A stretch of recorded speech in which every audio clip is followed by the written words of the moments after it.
Pleasant greetings to you all. My name is Buhlebenkosi Mhlanga, all the way from Zimbabwe, Bulawayo.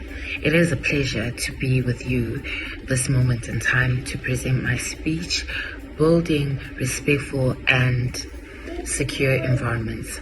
I would like to start off by saying, never doubt that a small group of thoughtful, committed citizens can change the world.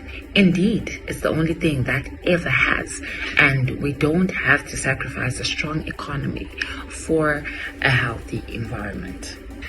In today's world, the need for good and effective leaders is in demand, and the main purpose of the leader within our communities and our societies is to get things done effectively and efficiently, right?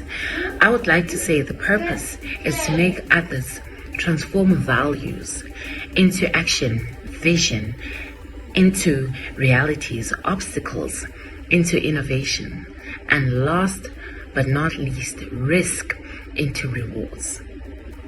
This brings about an essence offer. This brings about an essence and offers a pathway of confidence and direction that we want the community and society to move in through the midst of chaos that affects us not only locally, not only regionally, but globally, and globally cascading it down, bringing it back to our communities. I would like to say a possible solution for building trust within our communities, for building respect and security within our communities. First and foremost, our communities are led, like I said, by leaders, and these leaders should keep their promises and align behaviors with these values that we are talking about today, and should not deviate from them. By keeping commitments, the leaders must be the essence of one's behavior in relationships that they build with their communities and societies. Remember, when a leader keeps up with policies of respect and security, they do not infringe on them. And this leads to development of trust between the leader and the community and the society.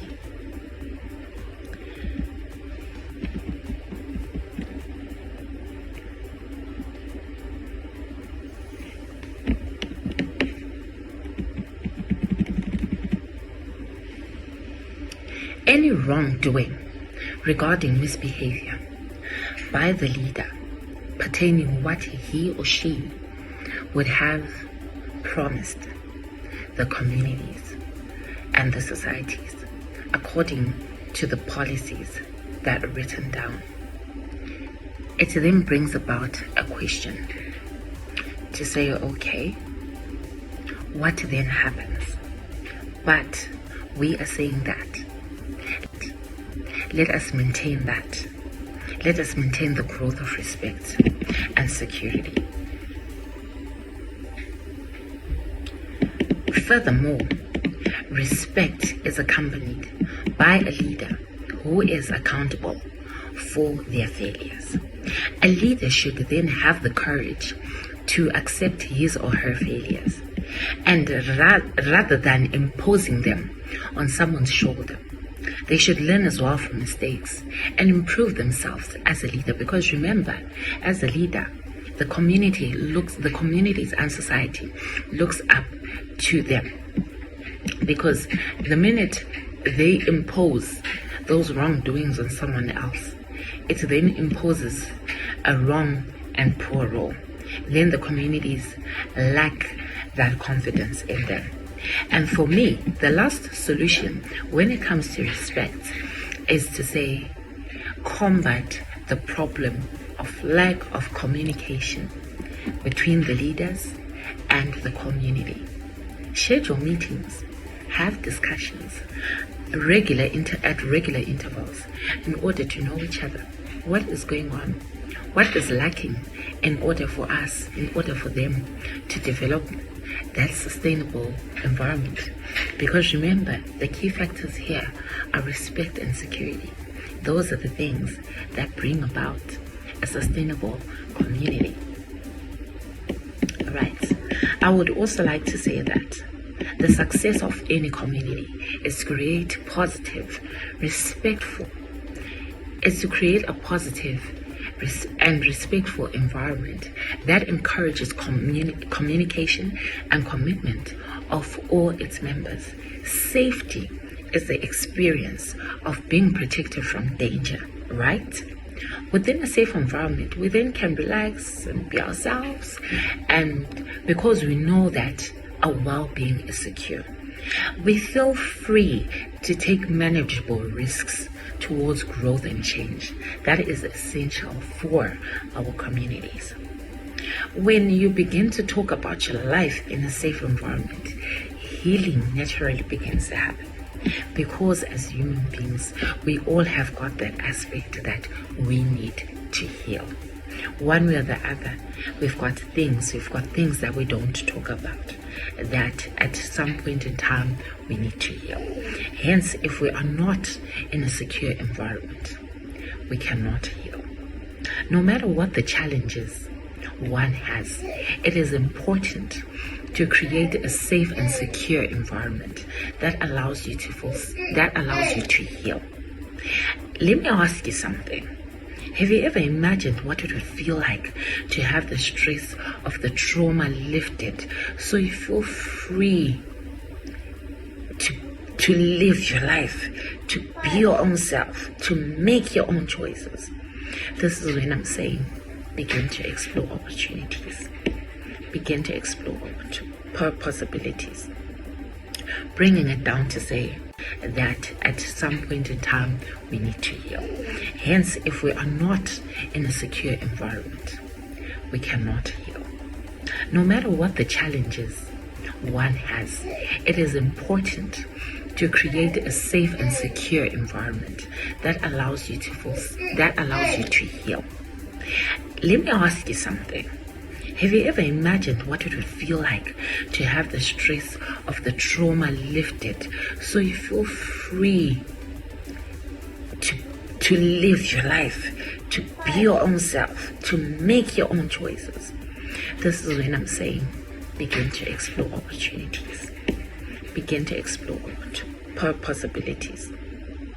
Bringing it down to say, in the midst of security, in the midst of delving into the security aspect, ask yourself these several questions. Right? Ask yourself and describe these several aspects. Describe a time when you felt safe. What made you feel safe really in that particular environment? How safe is your environment? How safe are you with the people surrounding you in your community? Yes, many more questions. They are so endless. And over and above, how do you manage environments that you're in order for you to feel safe? Last but not least, I would like to say there are different forms of safety. I'll just quickly run through because my time is elapsing. So, we talk about train safety, and while this is done by the elders of the community and those who are basically trained, right? And then we've got emotional and psychological safety, whereby residents deserve a respectful and supportive environment. Indeed, they do. And we've got financial security within our communities. We've got so many financial hubs that happen. We've got clubs and etc.